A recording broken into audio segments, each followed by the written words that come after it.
Will Auburn have a three-headed monster at running back this upcoming season? Let's talk about it. Ladies and gentlemen, my name is Nick Frazier, and welcome to Water Cooler Talk Sports. If this is your first time here around the Water Cooler, we thank you so much, man, for rocking with us here. Please hit the subscribe button, like the video, share the video. We're on our way to 1,300 subscribers before the end of January 2026. So please help us get there. If you are a returning viewer, thank you so much for coming back. And if you have not already subscribed, please hit the subscribe button, like this video, share the video, man. Also, visit watercoolertalksports.com. That's watercoolertalksports.com for all of your written article needs dealing with college football, SEC football, and of course Auburn football, man. So we appreciate y'all so much, man, for continuing to rock with us here around the water cooler as always. Let's get into the topic of the video today, man. When Joel Gordon sat down in an interview and said that running the ball is going to be a non-negotiable, I think he really meant that. When you see the acquisitions or the additions that Auburn has had on this team through the transfer portal through really the first week so far, you look at you've seen a lot of guys from the USF side of things come, a lot of skill guys come. You've seen a couple of offensive linemen come in. We've seen some defensive linemen announce their decision to come to Auburn and play football for Auburn next year. But two of those players that have decided to come to Auburn and play, Nykahi Davenport, running back that was at USF last year, decided to follow Alex Golesh and Joel Gordon to Auburn to stay in this offense. And of course, Bryson Washington, a guy that Auburn fans should be familiar with. We played against him. We played against Baylor last year. He was on that Baylor team that Auburn played against last year, and did pretty well in the game at certain points in times. But you looking at this running back field, looking at this backfield that Auburn potentially will have. Well, let's not even use the word potentially. Let's just say these guys will be there. But looking at how these guys could potentially be utilized in this offense next year has me excited. We already know about Jeremiah Cobb. Jeremiah Cobb last year, 175 carries, 969 yards, 5 touchdowns, averaged 5.5 yards per carry last year is what he had. We know what Jeremiah Cobb is. A lot of people looking at Jeremiah Cobb talking about the loyalty, about him recommitting to Auburn when there's the opportunity, when the transfer portal is always there and he has the opportunity to sit there and say, I can take my talent somewhere else, get a bigger payday, and potentially go somewhere where I have the opportunity to be the guy, be the star. But he's looking at this from a perspective of he's probably looking at this and saying, I love Auburn. I love where I'm at. I'm close to home. I have an opportunity. I've already shown what I can do here. Now let me just build on top of that and maybe just get some help in here to where if I do get help, maybe we are a different team in November and December when you want to be playing at late October, November, December, when you want to be, the dominant team, the dominant rushing attack that's helping your team win games. Maybe he's looking at it from that fact.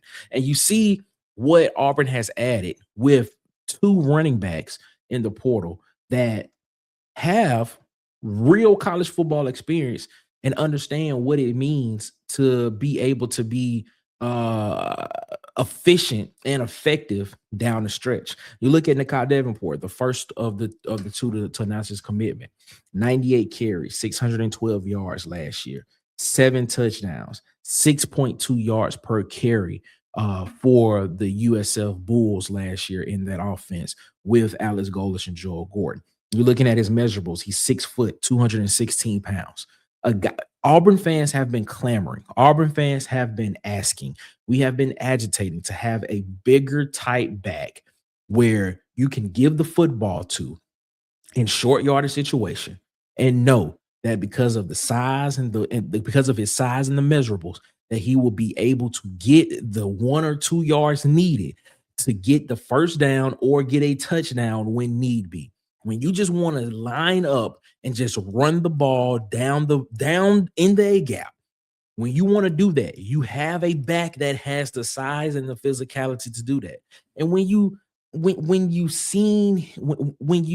some of his tape, you watch that, you see he has that ability to run between the tackles. And when he gets outside and he gets outside of the tackles, he has enough speed to be able to outrun some guys and athletic enough to be able to do that. And when you when you transition to the next guy in Bryson Washington, a guy that Auburn fans should have some clarity about because you played against him. You played against him in the first game of the season. You look at him this past season in the 2025 season, 154 carries, 154 carries in an offense that likes to throw the football. In a Jake Spavital offense at Baylor that loved to throw the football around the yard, he was still able to have 154 carries for 788 yards, 6 touchdowns, and he averaged 5.1 yards per carry. Now that is a little bit of a drop from where he was the previous year, the 2024 season, where he had 175 carries. Still in an offense that liked to throw the ball around the yard and like to make sure they get the ball in their playmakers' hands. He in the 2024 season, he had 175 carries, over 1,000 yards rushing, 12 touchdowns, and averaged just at 6 yards per carry. And he literally is the same build as Nykahi Davenport, 6 foot, 216 pounds is what he's listed at. I look at this and I say, man, a lot of people are talking about 1-2 punch. A lot of people talking about 1-2 punch with Jeremiah Cobb and Bryson Washington. I'm looking at a 1-2-3 punch with Cobb, Washington, Davenport. That's what I'm looking at. You look at Joel Gordon. Joel Gordon talks about being able, if you want to win championships and you want to be able, and you want to be one of those teams that's in consideration for a college football playoff slot or a conference championship slot, you have to be able to run the ball, which is a non-negotiable that he stated, and you have to be able to run the ball in November. It's something that he stated. You have to be able to run the ball in November. And how do you do that? You have to have bodies. You have to have the bodies. In football, it's just a physical sport. Bodies break down.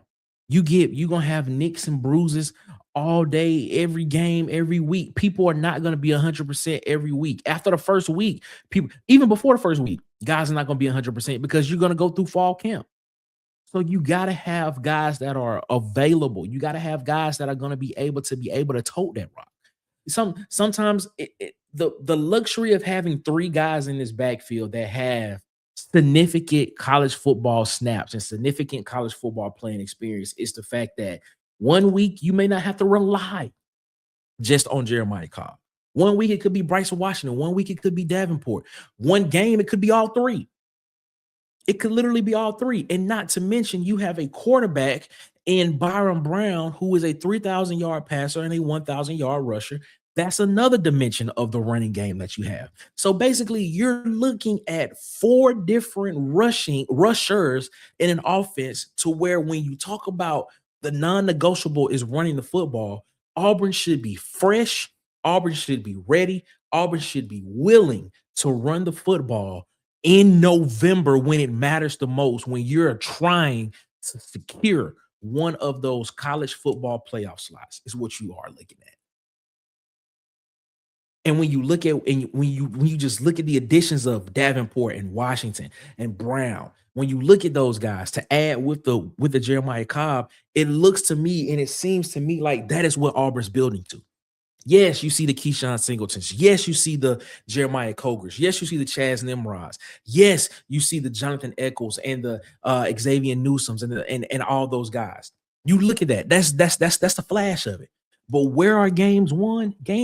Teams that are able to run the football are teams that can dominate the clock, control the clock, and win football games. Look at Indiana. Look at Indiana this year.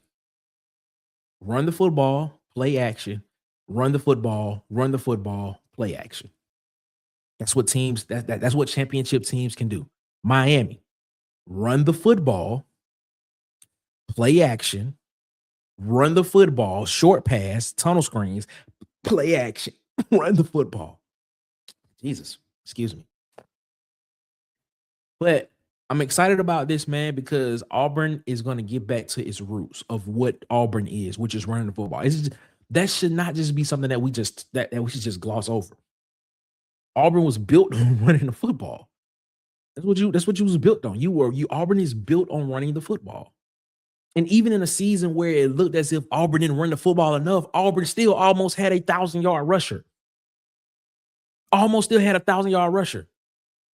So, man, Auburn fans get excited because I can't remember the time when we've had this many bodies in the backfield to where I'm not, barring injury, if everything stays exactly how it's supposed to be, barring injury, you legitimately have a shot in November in the end of the season to where this team could lean on the run game when need be to help you win games.